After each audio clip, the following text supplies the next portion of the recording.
You should be warned, the upcoming episode will be full of unfiltered, off-the-cuff discussion. As such, you should consider this your spoiler warning.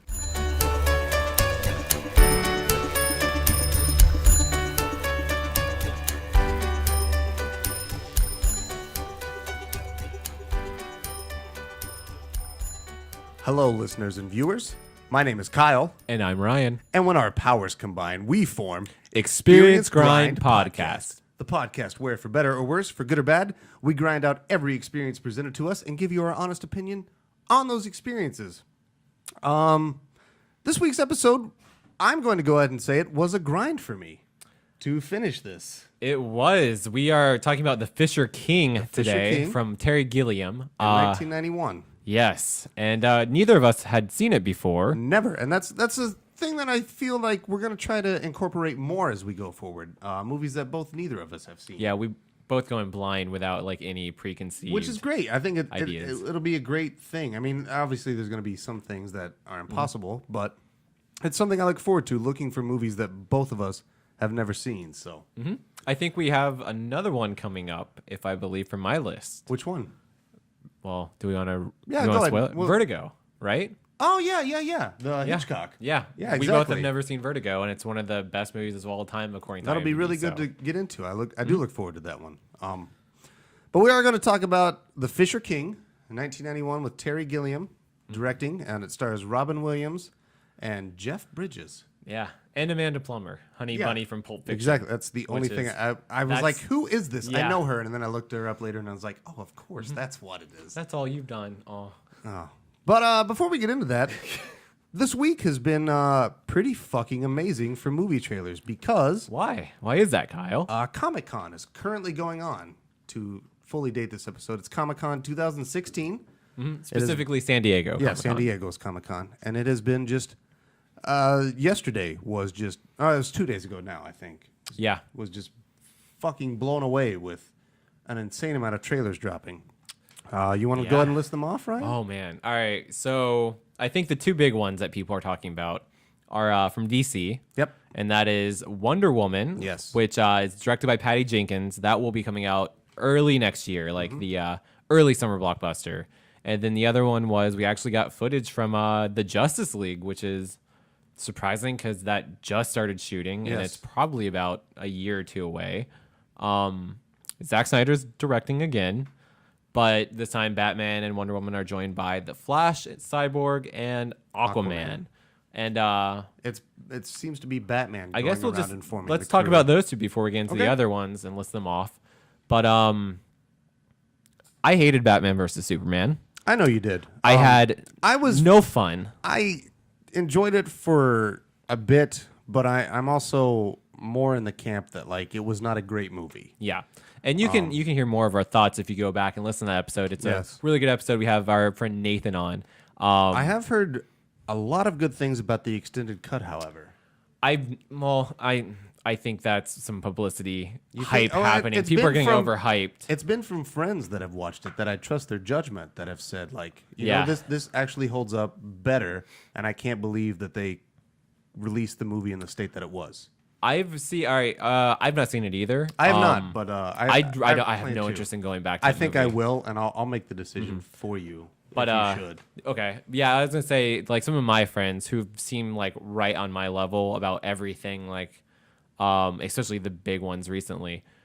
He saw it and he said it was, it makes more sense connectively. Like the editing is a lot better. Yeah, that's what I've heard. That's a big part. But the material they had still is not great. And there's still just that dour tone, and just the last maybe 40 minutes to an hour are practically unchanged. Okay. And I think that's where my biggest issue with the movie was. So I still don't find myself interested, because even if they make more sense, because that movie has so many logic plot holes, it's still not going to be a fun movie. Fair enough. Which ties into the Justice League, because this looks hella fun. It looks to be a complete 180 from where Batman and Superman was going. I can't say for sure. Studio interference. That's what.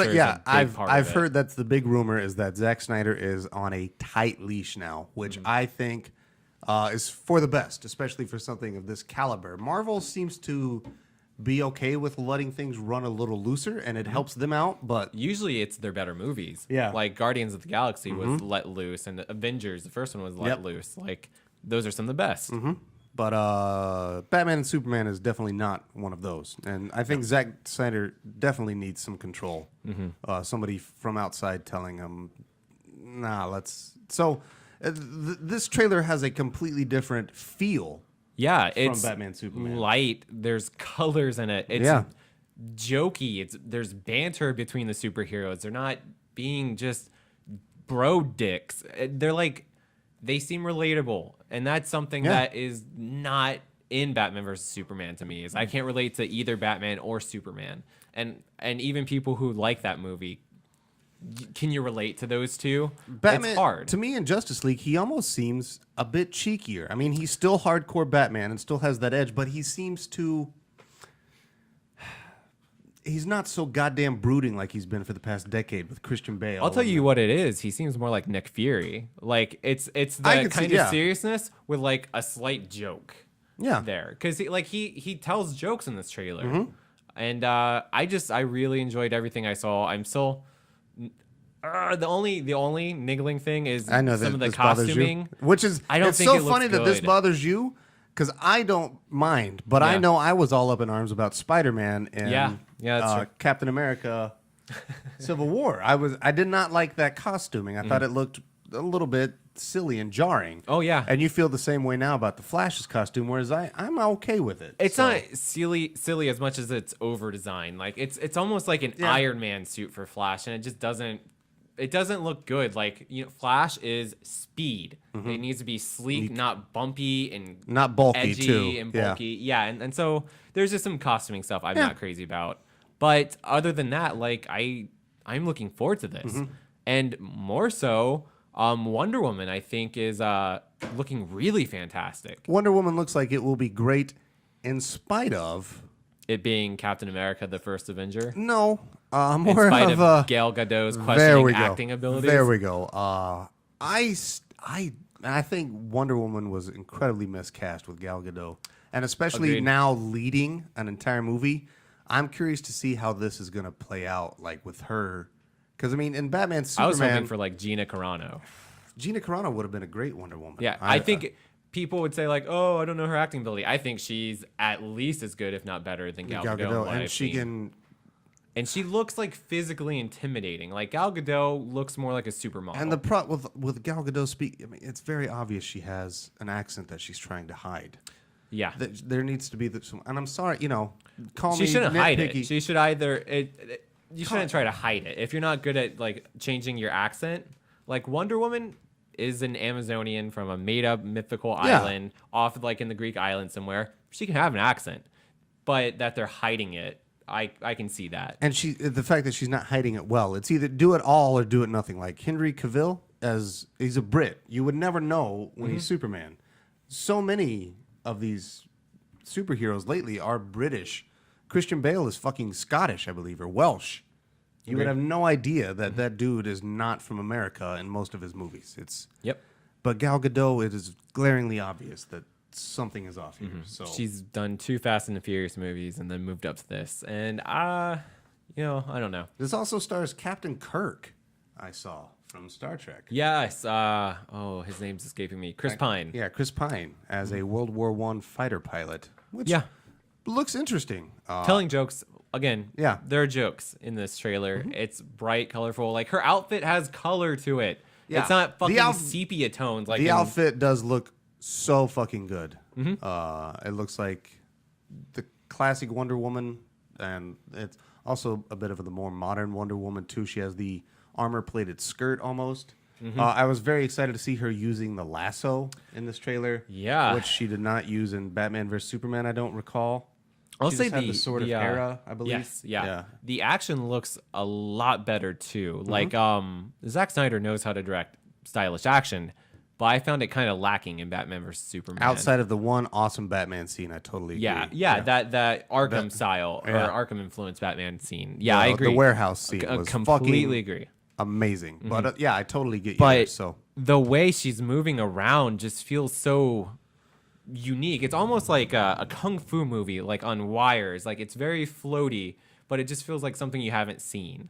And I appreciate what I'm seeing there. So I have high hopes. DC. very high hopes. I have given you a lot of passes. I'm a big DC guy. I don't have many more left. Maybe I could go that way. It just seems you seem to be doing well so far, and I wish for the best because I want you to. So Yes. I hope that what I'm seeing in the trailer is what I'm supposed to be seeing, and you're not pulling a rube on me. So. Agreed.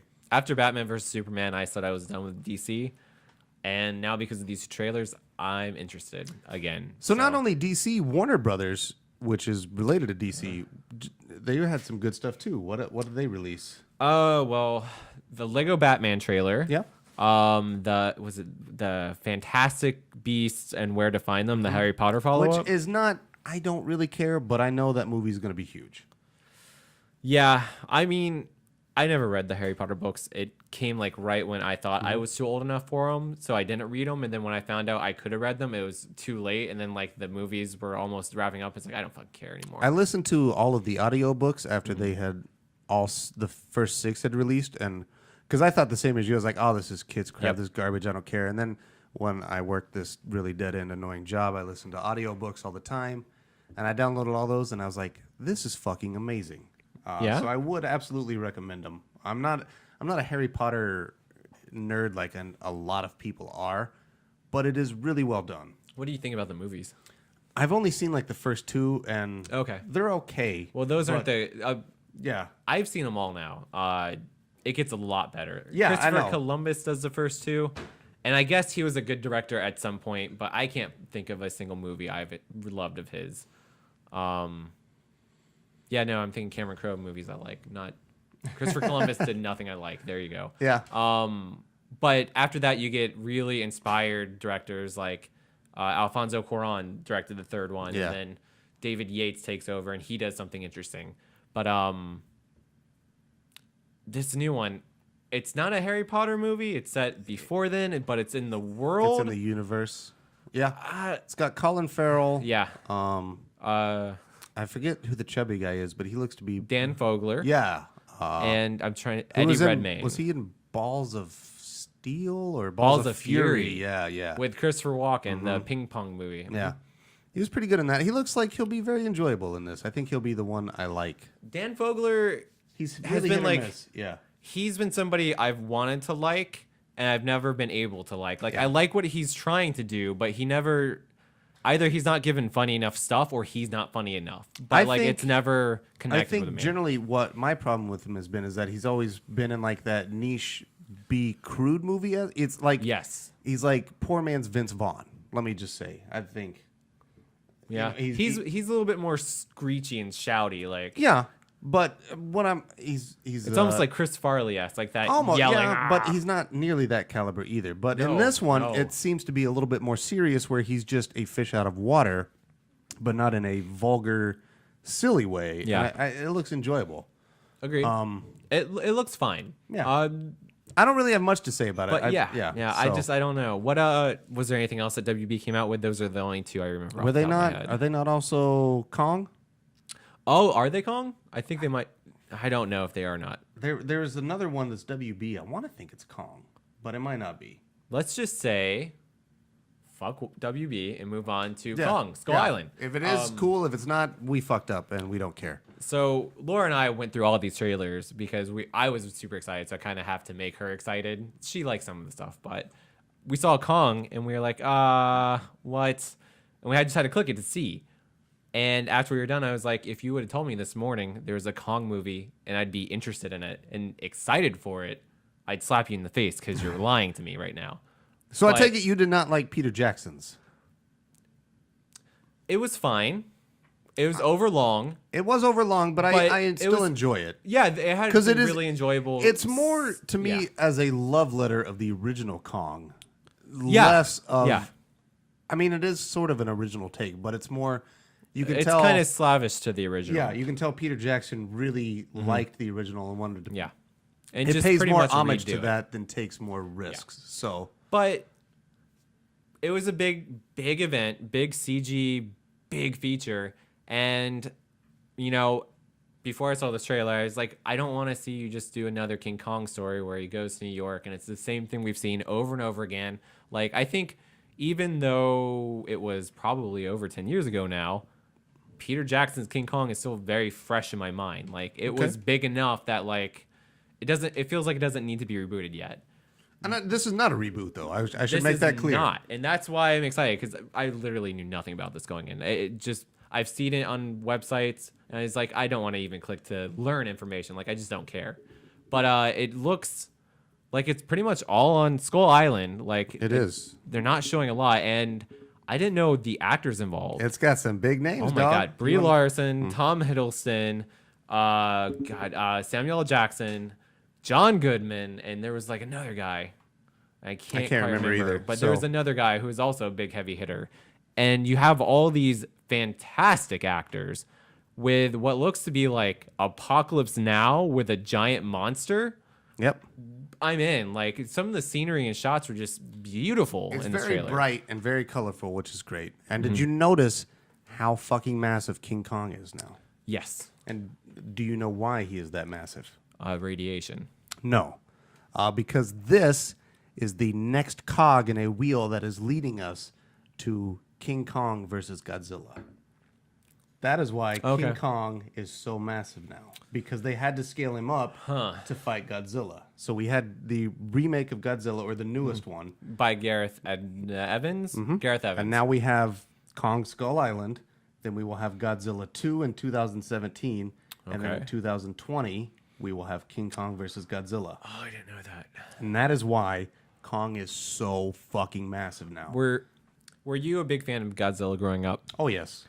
I was not. I never got into it. I was into them because it was a giant lizard tearing havoc. They're really bad movies for the most part. I mean, I had Power Rangers for that. I just never got into the Kong movies or Godzilla movies. I liked them a lot. I've always been a fan of monsters, though, and Godzilla is the king of monsters. I am too, but you get to that scale and I lose interest. I like the more intimate monsters, but I always liked that he had special powers, because he's also Rim. sort of a superhero, because he has the lightning breath that he charges up with his spikes, and it's awesome. And I really like how they handled that in the remake, where like you thought Godzilla was down, and then you see the spikes start to shine in the darkness, and he fucking grabs that mutant and just blasts that breath down its fucking mouth. Oh my God, that scene was so money. It's the scene. Oh my God, it's so good. And I look so forward to King Kong versus Godzilla. I enjoyed the new Godzilla. I didn't think it was amazing, and like afterwards, I didn't have like the urge to go back. But I was like, I enjoyed watching that. It was a little drawn out.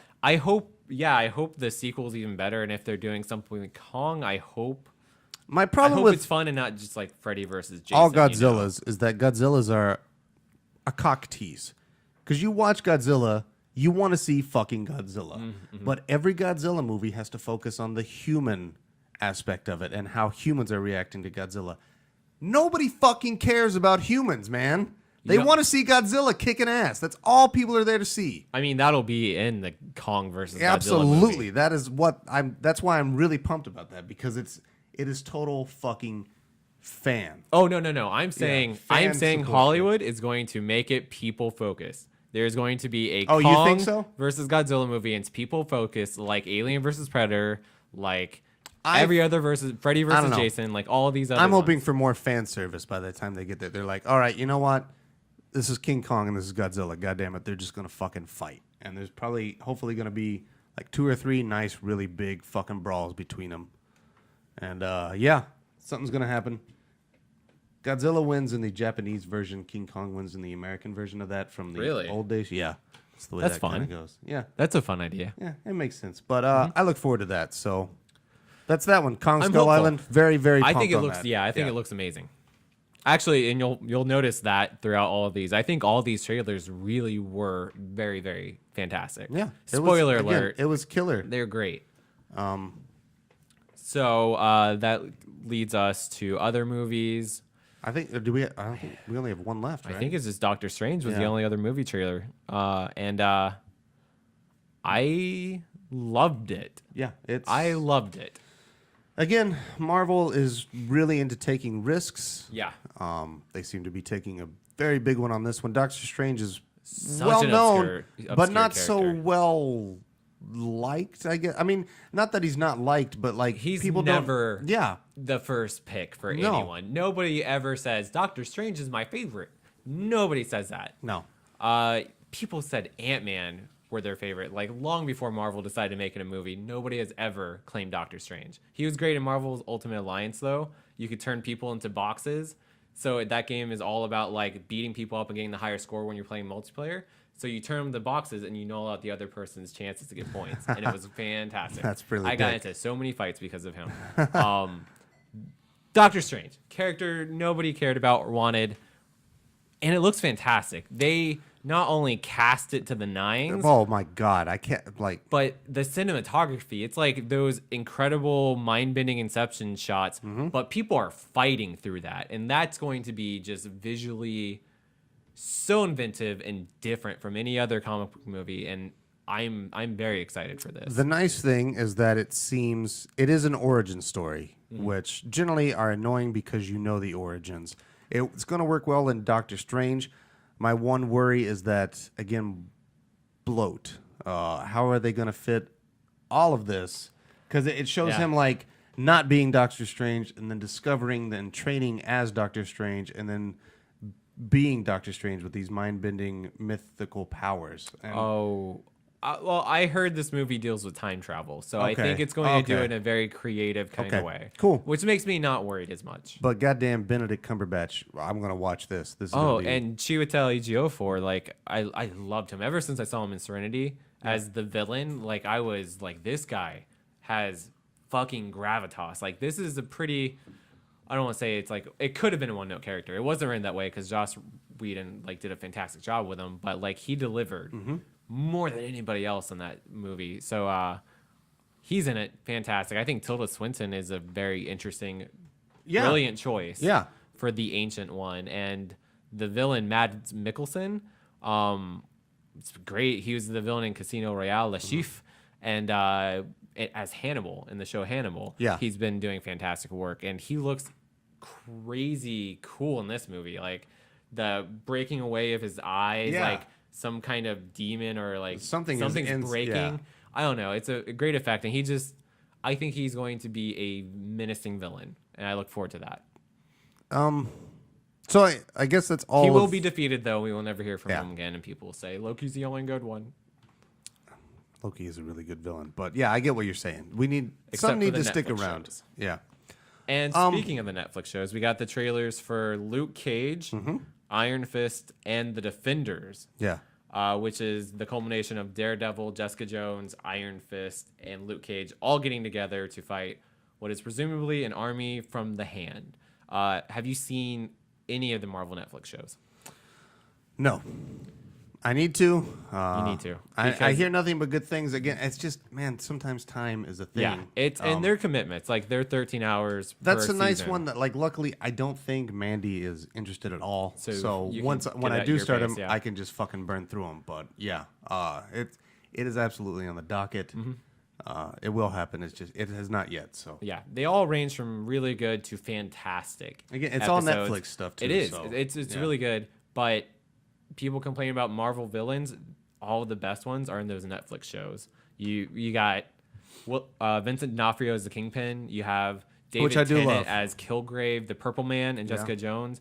Technically, John Barenthal as the Punisher, and I think Elodie Young as Elektra are all fantastic, like nuanced villain characters. So they're there if you want them. You just have to go to Netflix. They're not in the mainstream movies. So I get, one more trailer I do want to talk about, and I sent this one to you today. That's right. And this is Kingsglaive. Am I right? Yeah. Final Fantasy Final Fantasy 15. Kingsglaive. I guess this is it's a movie, CGI made by Square. That this is kind of taking place during the first chapter of Final Fantasy 15. So it's sort of a tie-in Yeah. to it.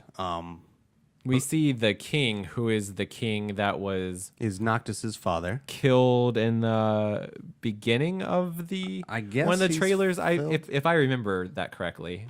Or I might be he's definitely misremembering. he's definitely in trouble. I think. Yeah, and okay. Noctis is Maybe trying they to get don't back. specify. I just assume I'm assuming he's he is going die. to get killed because he's Noxus. voiced by Sean Bean. That's true. And Sean Bean is known for nothing else But dying. but dying in every movie except for Silent Hill. He didn't die in Jupiter Ascending either. Okay, And okay. also, we're going to have to watch Jupiter Ascending at some point because it's fucking batshit. Fair enough. Okay, I'll do that. It's Wachowski's. So, Yeah, you might like it. Yeah, There's yeah. some good stuff, but it's crazy. but this movie looks. I have been fooled before. Ooh, yeah. It is Square directing a movie, but I have high hopes. It looks really good. I feel. I am not on the Final Fantasy 15 bandwagon yet. No, you're not. I think it looks okay. I'm hopeful as the game. I was really stunned with that first footage they showed, but every time it comes out since, I'm like, okay, it's looking a little bit more traditional and less obtuse than I thought it was going to be. Like, I was looking for something very different. And it's not that. And 13 left a bad taste in my mouth, so I'm kind of hoping Fair enough. 15 writes that, but the trailer I saw didn't, or not the trailer, the demo didn't convince me. Long way of saying, I'm not really even looking forward to Final Fantasy 15 too much. So this trailer didn't really do much for me at all. It had the opposite effect on me, though. It looked like Advent Children, and I was To like, a degree, fantastic trailer, Yeah. some fantastic fight scenes. That movie is just nonsense. Advent Children is yes. Advent Children is nonsense. I And think- Spirits Within as well. Like, Yes, they are. and I didn't even think, talk about that one. Honestly, I think tying it into 15 will help it because it will have a narrative.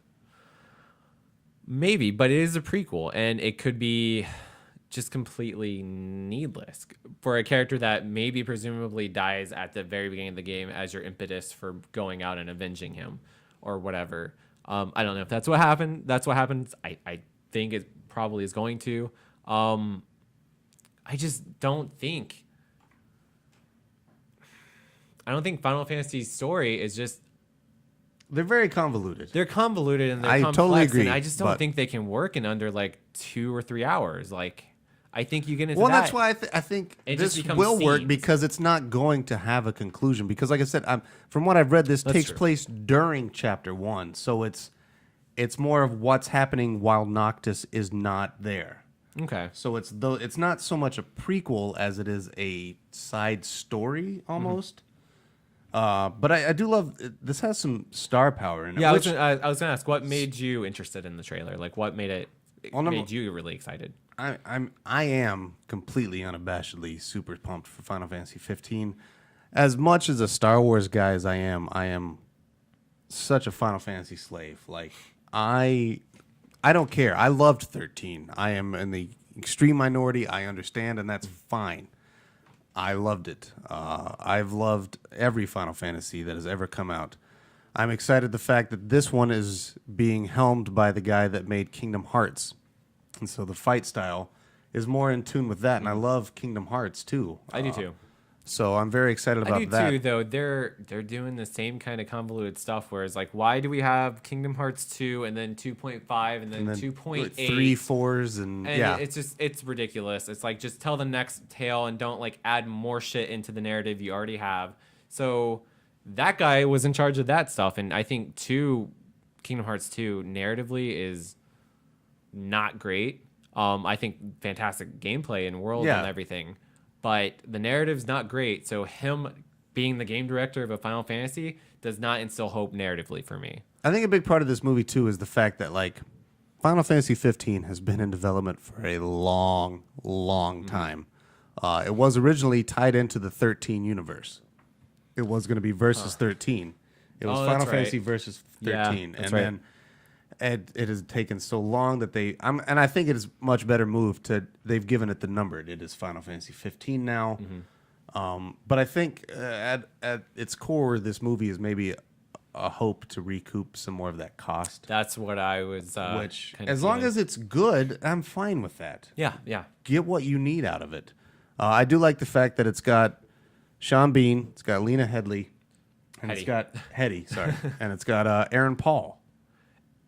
Aaron Paul could go one way or the other for me when it comes to everything he's done post Breaking Bad. Yeah, you got to pay the bills, man. I'm excited to see what he does voice acting wise. I like him in BoJack. I mean, Yeah, it's a completely different character, but he can voice act. So he can voice act, a sloppy stoner, Yeah. very well. So I would love to see what he brings to this medieval, fair serious enough. setting. Fair enough. So Hey, bitch. What's up? so that's my last one. That was the worst Aaron Paul, by the way. I'm Final sorry. Fantasy 15 Kingsglaive. Yes. Which I will have. So There I'll you go, definitely okay. get it. Yeah. Yeah, Well, so one recommendation, one It comes with the ambivalence. I don't say special avoid it, but- edition Final Fantasy 15 I ordered. Oh, so if you order it, you get that automatically from if PSN? you order the special edition. Really? Yeah. Okay. You get the Blu-ray. Oh, that's not too bad. and Oh, the you get a Steelbook. Blu-ray of it. Yeah, and the Steelbook and all. So I've got that. Okay. So Yeah, well, I will probably just borrow it from you. Fair enough, when man. when I don't play Final Fantasy 15 in September. there we go. So that's our trailer talk. That'll be the first part of this episode, and now it we're was, gonna. It was long, but Yeah, it's- Comic-Con, this only happens once a year, so And you also, can deal with it. I don't know how this discussion is gonna go. It's going to be fun, but we are going to have a break. Fair You're enough. going to hear something really fun, Okay. and we will see you after that when we talk about the Fisher King. Fair enough. Here we go.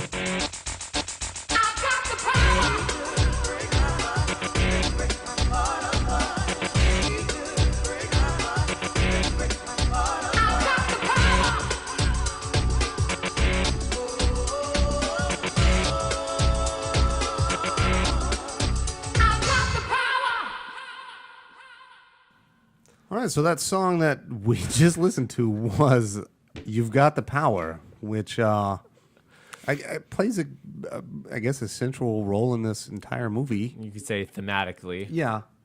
It's very on the nose. So Jeff Bridges. All right, so wait, before we get really into it, let's preface again that neither of us have seen this movie. No, I'll be honest. I have no interest in Terry Gilliam's work. I like Fear and Loathing, but Yeah. I've not liked much anything else I've seen by him. I like Brazil. It's weird. But that's when I saw that it was. I didn't know this was Terry Gilliam. This is just a movie that I've heard about a lot. Oh, so you didn't pick it because of Terry Gilliam? No, I just picked it because I've heard about it. And it's one of those that. So when it started and I saw Terry Gilliam, I was like, "Well, fucking okay, this is gonna Okay. be something." That's what put it over the hump for you. You were like on the fence about it, like, oh, I could do this, and then you saw Terry Gilliam, and you're like, we're doing. Well, this. I didn't, but I didn't know Terry Gilliam directed it until I started watching it. Oh. That's what I'm saying. Like, I had no idea.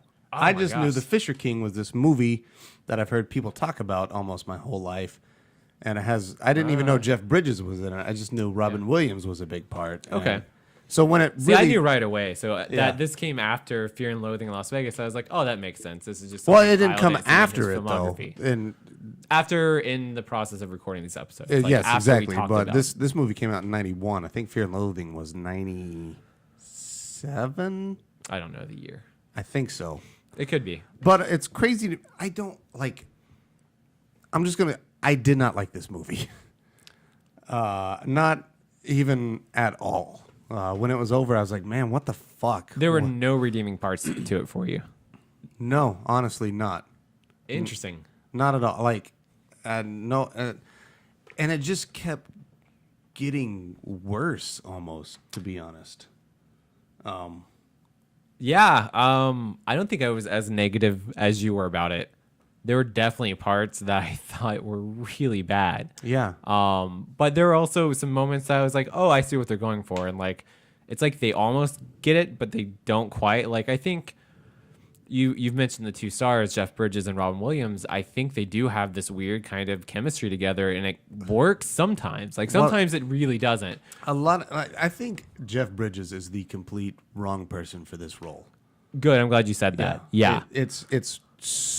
He does not do it well. Yeah. For preface, his character Jack is essentially Frasier. Like he's like a radio show I host, consider him more. He's Howard Stern. but an asshole. Well, I Yeah. say Frasier because David Hyde Pierce is in this movie as his assistant helper. It's like, oh, that's Niles. Like, you're obviously doing a Frasier thing here. I thought he was more of his agent. But yeah, But I got a Howard Stern His vibe. name is Jack. Yeah. He's this high power, big shot fucking radio celebrity who's giving advice.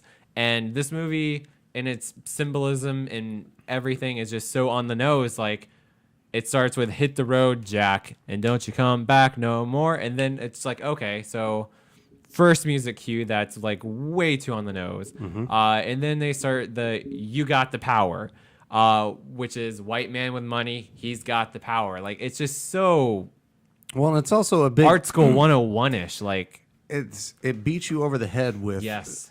yuppies, rich people, and the homeless. Those are the three big things in this movie. The homeless angle was weird, and It's so fucking I didn't weird. know that was part of it, and it was just so fucking foreign and does not belong in this movie. There's almost every part of this movie doesn't. I don't know what the fuck is happening. A lot of time, like, what is the ultimate purpose of anything that happens in this movie outside of maybe Jack's redemption to himself because of the fact that at the beginning of the movie he goes on this rant against yuppies to somebody who is called into the show, and this person takes that very literally and then goes and murders people with a shotgun, a bunch of yuppies and high-class people. Which we'll put a pin in that for later because I Yes. want to talk about how problematic that scene is. Yeah. But, yeah, so he does that, and then he becomes a down-on-his-luck asshole alcoholic who... Well, obviously he loses his high-profile radio Yes. job because of that. I don't. It sounded more like, and they don't really explicitly say in the movie, but it sounds like he kind of self-imploded because he had this immense guilt. Like he heard the news, and he was gonna have this TV sitcom pilot where he had a catchphrase, which was something stupid. That I can't remember. Really dumb. Yeah, I remember that too. Now I feel bad because I didn't remember the bad. Okay, see, you don't. It's so bad that you can't remember it, and it's like it's not. See, that's the thing. It's not bad enough. Like it doesn't cross that line where it becomes memorable or good or ironic. It's just this middling ground, and it just feels like somebody trying really hard and just really farting it up, like really badly. Like Terry Gilliam farted it up. This is what a beef. This movie is a fucking swinging a beef. It's not good. Like I didn't. After it was done, I was like, man, I never want to watch this movie again, and I don't have desire to. Yeah, I don't need to watch this movie ever again. That said, because I'm not as I didn't come away nearly as hot as you were. I was like, it's something very different too. Like I've never seen a movie this jarring in its content and just the places it goes and how quick and sharply it goes to those places. Yeah. It's really weird because it's like whimsical, I guess, kind of, but like very magical ugly and fantasy and serious and and dark and very fucking dark and graphic at times, which is it's just all very jarring. Like that's my one word review of this movie is jarring. And because of that, at least like if we're gonna do that, I would say my one word review of it would be confusing. That's fair. I don't think this movie knows what it wants to do a lot of the time. Yeah. It seems to float, like you said, against, there's three things. There's humorous, and then there's serious, and then there's dark, and then there's humorous, and serious, and it's... Yeah, well, I mean, I'm going to try to illustrate this point best I can, but it's going to sound like rambling because that's what this movie is. It's just a madman's ramble on film. It is... So Jeff Bridges, Jack, wants to commit suicide, but then he's interrupted in his suicide attempt by teenagers who want to burn him because they think he's a bum and are doing the service or doing the city a service. And Robin, so super fucking dark and weird, and it's not played for laughs. It's not like cheesy or tongue in cheek. It's like this is serious. They cover him in gasoline. Yes, like he's gonna get burned alive. He has weights tied to his ankles before he jumps into the river. Yes, yeah, like it's dark, and it's not like it sounds like maybe in the right hands, like those could be sight gags, but like it's not played that way. And then Robin Williams jumps out of nowhere as an insane homeless man with a sword that's it's like a Ford Fairlane hood ornament. Almost. Yeah, and that's when. He's using it as a sword. A psychotic man who thinks he's a medieval knight trying to get the Holy Grail. But, and here's the twist. So, well, let's just stop there. That illustrates just the weird tone. But I think we have to talk about the twist, which is Robin Williams' character became crazy and homeless because of Jeff Bridges' character. Him telling that yuppie the advice, who then ends up going to the restaurant. We find out he shoots Robin Williams. Is it wife or girlfriend? Yeah, it's his wife. Shooting his wife square in the face, and like this movie, fucking Jesus Christ. shoots her in the face. We see graphic detail, her head getting exploded open, her brains and blood splattering on Robin Williams' character, who is like acting like he's in Jumanji or like Mrs. Doubtfire comedy as like the homeless man. So like, are you trying to be quirky and whimsical, but then like you do this really dark thing and it just never gels? Like you can do that well. Like I think Edgar Wright does that well. The shock and then comedy, like he can blend and go in between. This, it feels like Terry Gilliam has never directed a horror movie. He's never directed a comedy. It feels like he's never directed like a romance. Like everything just feels wrong. I think this movie, Terry Gilliam is much like David Lynch, almost a very surreal director. And this movie is written with more of a serious tone. Mm-hmm. But Terry Gilliam dips into surrealism a lot in this movie, and that's, I think, a part that makes it so jarring. Yeah. You say David Lynch, and I think that's a good way to describe Terry Gilliam, because I think he aspires to be David Lynch. I think that's definitely an influence, but I feel like his scripts are never like... They're pretty basic. Like David Lynch, I don't like his films. I don't really get them. I'd love to go back and review I don't like some of the others, but I get you, yeah. But I think they're like really complex. And I think if people want to, they are there to delve into. And there's so much symbolism and everything. It's a lot like Bloodborne or the Souls games. Like I'm just not that audience, but like I admit they're good. Mm-hmm. Like there's more there than I want to deal with. Terry Gilliam, I feel like he tries to be David Lynch, but his stories and his subjects and his characters are all pretty one note. They're generic. Like I used this term earlier. Like it's like film school 101. It's like a film student in college made a movie and they really like David Lynch. That's what Terry Gilliam feels like to Which me. is weird and crazy because of the fact that Terry Gilliam ended up directing one of my favorite movies of all time. And that movie is really fucking good. Fear and Loathing is nowhere near what any of these are. I think it's good because of the visuals and the strong acting work. But as you said, like Jeff Bridges feels oddly miscast. Robin miscast. Williams is doing good work with what he's given, but his character doesn't belong in this kind of movie. And Amanda Plummer as a love interest is absurd. Just in general. She was the only part of this movie I really enjoyed to a degree. She was kind of just cold and repellent, and that we are, as an audience, want to buy into Perry and her romance. Like, I can't do that because he is just such like an open, bleeding heart, like lovey guy. Like he's just open to everything, and she's just kind of miserable. She at no point like would I buy anybody being interested in her. Fair enough. Even fucking psychotic Robin Williams, like.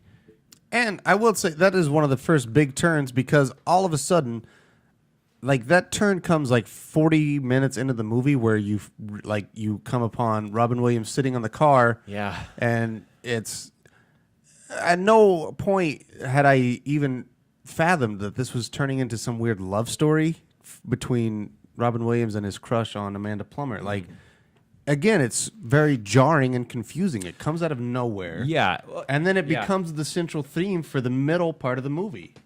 Yeah, and that's the thing, too, is I'm glad you brought that up because I think the movie is 2.5 hours, like 2 hours and 20 minutes, which is absurd for this movie.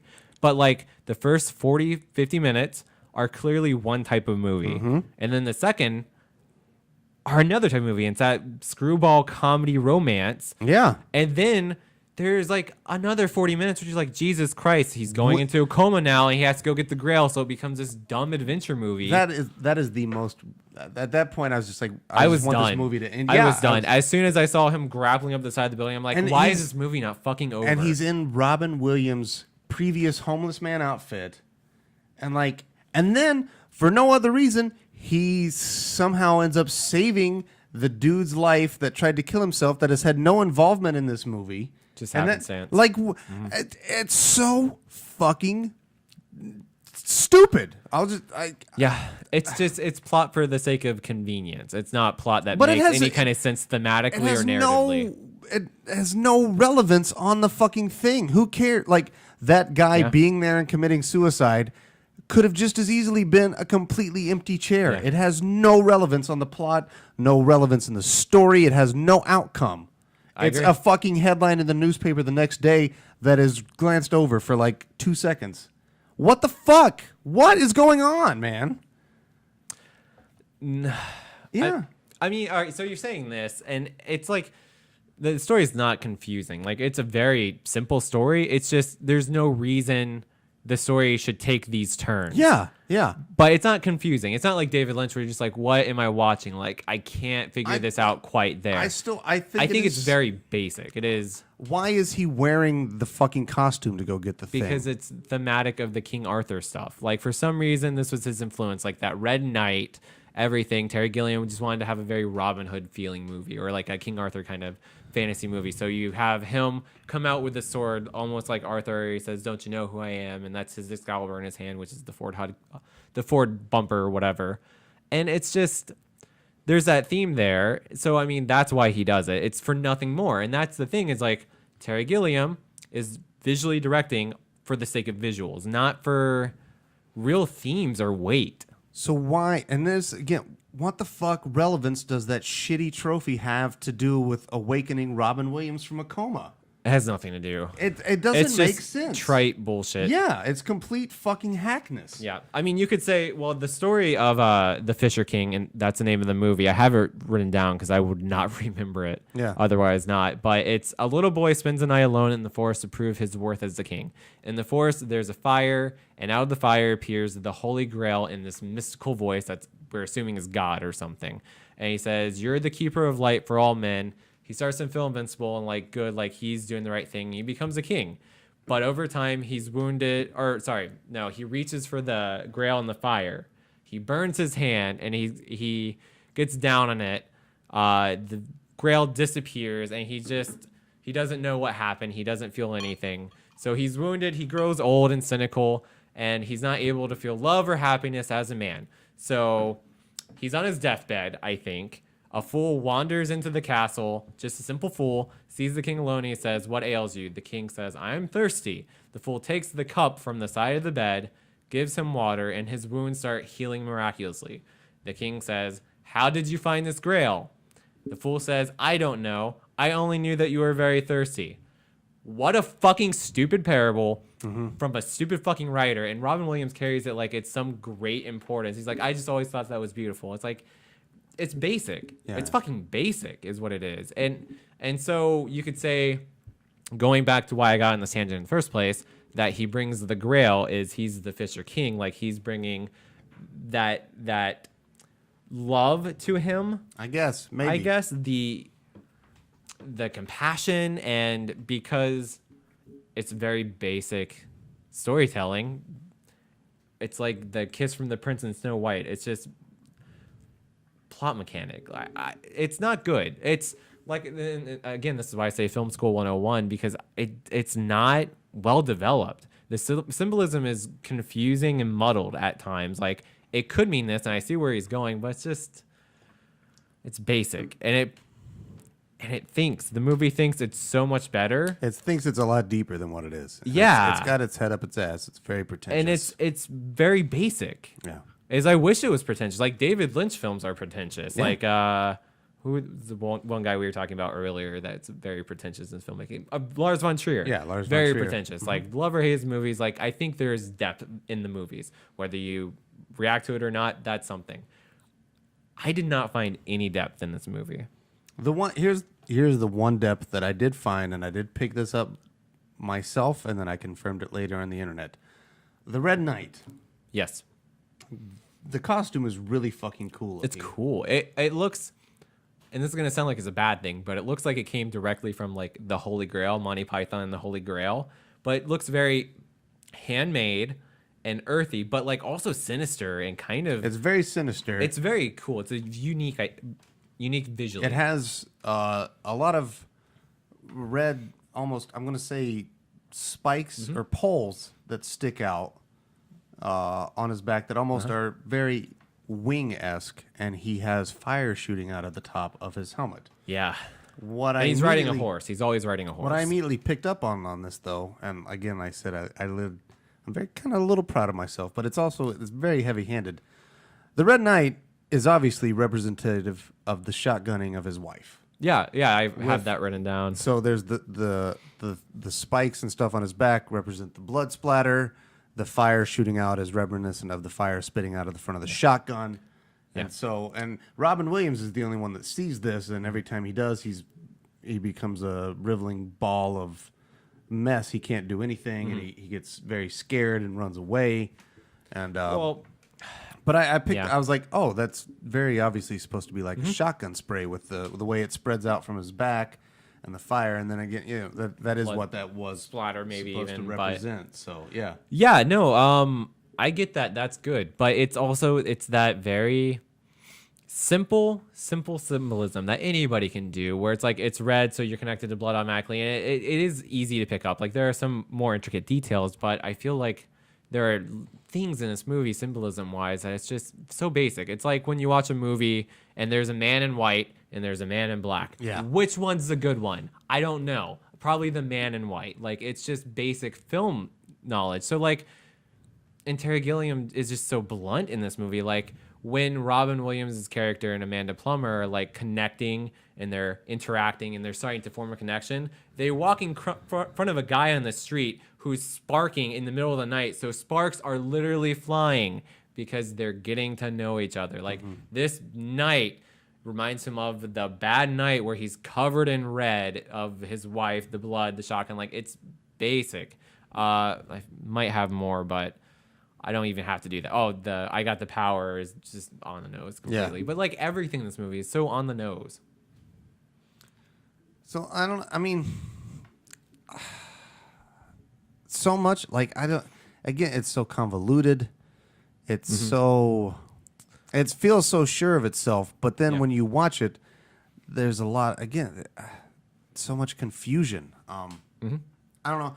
I feel like the other homeless guy that does a cross-dressing bit at the Yes. end, like, again, it's a total The theater guy. needless fucking part of this movie. Like, it serves no relevance. All right. It's annoying. I mean, all right, so I want to jump on that because that guy bugged me. Yeah. And I didn't know why he bugged me, but what it was, and I figured this out, like I kind of pieced it together in my head, is Terry Gilliam is very close to Jean-Pierre Jeunet, who did Amelie, Delicatessen, Micmacs, the French director, who deals with these very quirky, downtrodden people and just...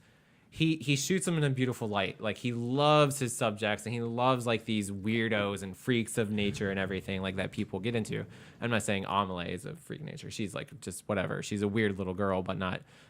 I'm getting sidetracked. Anyway, his films are like whimsical and beautiful, romantic, imaginative, and I think Gilliam's are just kind of uglier and just darker. And Cheap then, like, imitations, he almost. tries to do whimsy, but it doesn't come off whimsical and magical. It comes off like silly and just wrong. And his movies are so morally pointed in one direction. Like it's just they're very easy messages.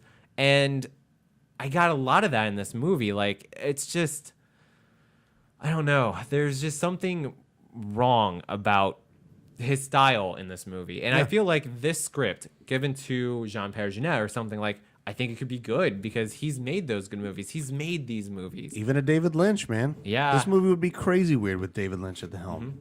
I Yeah. don't know. Yeah. That guy, the cross-dressing homeless person, he had a bit part in Fear and Loathing. He comes back. Well, who was he in Fear and Loathing? When they're at the police conference, he's the one describing the marijuana effects. Oh, And yes. he's like, I love it. I'll tell you this, she'd have one hell of a trip. And, yeah, that's that guy. But again, it's another person that just, I think I saw it in your notes. Everybody's playing this to the cheap seats. It's so fucking hammed up. I wrote that exactly. Yeah. That's why I think I read it in your notes. Like it's so pandering. I get maybe it's just it's over the top. Yeah, and over the top, cartoony. not believable. Like I think the only one who comes close, and I think I wrote her name down, but I can't probably find it right away. But Jeff Bridges' character, his girlfriend, which I can't find her name. I'm not real familiar with this actress, but I thought she did like a good she was grounded okay, job. But She was- again, she was one of the better parts, but even her, I felt like it was a little cliche almost. She was a fiery Italian. She is, but she gives a performance like when he does his asshole turn for the second time, which is really goddamn needless. It's like it's the whole Dark Knight issue where we see the Dark Knight Rises, where we see Bruce Wayne broken and he has to become Batman, only to get broken again, so we have to see him become Batman again. Like, we don't need to repeat that same plot arc. You don't have the same character arc in a movie twice. And that's what happens in this movie. He's an asshole who then falls on his luck and then starts to learn to be good. And then for no reason, he becomes an asshole again. So we can have that plot arc where he starts to become good. And it's just completely needless. And he forgets and again, the homeless people play a gigantic role and also no role. Because he goes back, he meets with his agent. He wants to get back in the game. He goes and has a meeting for a new TV show. And the TV show is about homeless people. And he had just ignored the cross-dresser homeless person who was trying to talk to him and he had been friendly with. And he's like, oh, I don't need this anymore. I'm back on top. And he ignores that one only to go into this meeting to discover that, oh, hey, this new show we want you to be on is about homeless people. And he just runs out. And I don't know, man. It's just none of the character stuff happens out of a place of character motivation. It just seems like for it the just sake happens. Of plot. Yeah. And so that's an issue. The last thing I want to talk about real quick, and then I am done. Yeah, fair enough.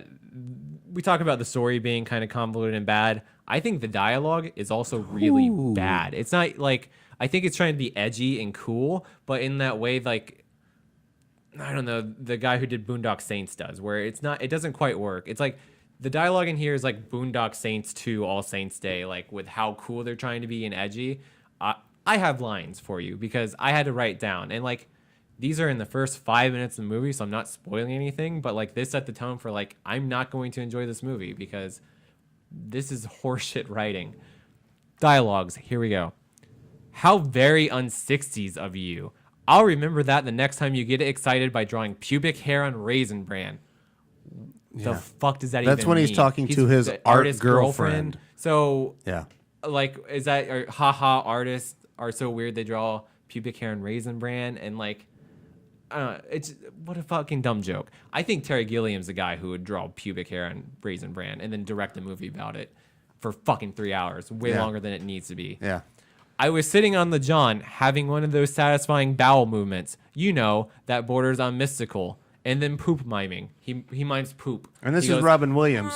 And again, it's that whole part, like, for like it's 2 minutes. It's so dumb. Like, why are we talking about taking a shit? And it has no relevance. It's completely thrown away. It's forgettable. Yeah. It's just nobody talks like this. And it's not like the kind of hyper realism like Quentin Tarantino does, because Quentin Tarantino, like, nobody really talks like his characters either, or even Kevin Smith. Like, a Kevin Smith character is a Kevin Smith character is a Kevin Smith character. Like, all of his main leads are just surrogates for Kevin Smith. But it's okay because, I was thinking a lot of Randall at one point, because Jack, when he's down on his luck, is working in the video store, and he kind of has like the dumb customer complaint rant, just like Randall and Clerks. And this is where I had to stop and think, because Jack came off so repellent and mean-spirited here, and I was not into his character, but like, then I can laugh when like Randall is like, how much does this cost? And like they're standing in front of like the $1 sign, or people are asking like, is this movie good? And like he's ranting out. It just seems lighter in Kevin Smith's movie, and again, I think a big part of that is just Jeff Bridges is not right for this role. He's not good as the asshole businessman, and he's not good as the down on his luck alcoholic. Like, not in this, like, really, this could have been Nick Cage for the time. I think this would be a good Nick Cage role, or maybe even a Nick Nolte. Like, ooh, I've not seen a Nick Nolte that I've loved. I don't know if you could love anybody in this role. I don't know anybody who could save it the way that it was presented. I think Weatherman, because Nick Cage, because like he's done movies like Weatherman where he's kind of a, what's that? You said you silence that. So I mean, fuck, we'll take that as a sign. But yeah, I think you could have had somebody good, but they just miscast it. So final thoughts. Do you recommend this movie? I didn't like it, but I also I didn't hate it. It's kind of just in the middle. if it wasn't so jarring and weird in places, like I think it'd be forgettable. But it's not forgettable. But it's not good. It's not bad, and I don't recommend it. But if you wanted to see it, like you're like, I'm a fan of Terry Gilliam and I've not seen this movie, I wouldn't stop you, but I wouldn't recommend it. I can't recommend it. I did not enjoy this movie at all. I started off really excited, and it just got worse as it went on, and I just wanted it to be over. Like you did. This movie could have ended 40 minutes before it does. Agreed. And they could have cut a lot of bullshit out, and they don't. And it just, I can't recommend this movie. I don't waste your time. Don't watch it. Fisher King is not good. That's what I'll say. So that's where I got nothing else. Don't watch it. There you go. So I don't know. Hopefully the next one we get into will be better. I don't think we've picked out what we're going to watch next. So We'll wing it. It doesn't matter what we pick out. It's going to be better. I feel so. I mean, Because I know what movies we do have coming up, and we don't have anything that's worse than this. I don't think. no. I can't think of anything that's worse than this on the list. So this also makes me a little gun shy about the next one that neither of us have seen, but I think it's a good thing. I think Vertigo is going to be okay. Yeah. I think it should be okay. Yeah, we'll see. That said, real quick, a lot of people love this movie. Like, it has a really high rating. That's what I said.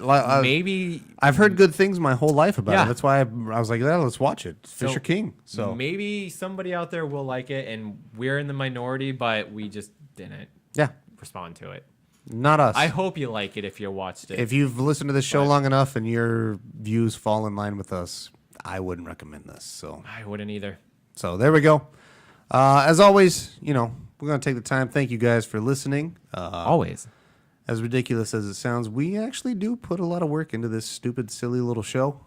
We try really hard at it. It's mostly just you and I. Nobody else. No, Because no. if they put a lot of work into it, they'd come on camera and talk about Medea movie with Ryan.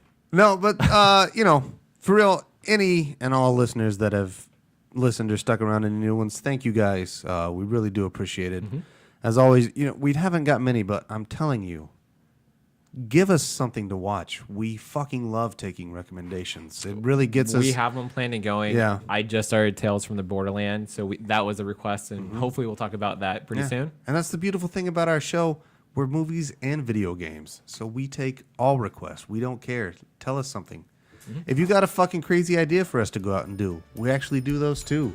That is true. So, I mean, honestly, hit us The up. more it makes us uncomfortable, the better. Yeah, too. it'll be better to listen to and watch on our YouTube channel, which you should do. And we've got some ideas for some new contents that we're going to be releasing on there too. So, again, as always, I'm Kyle, I'm Ryan. and we really appreciate it. Thanks, guys. We're the Experience Grind, and grind out.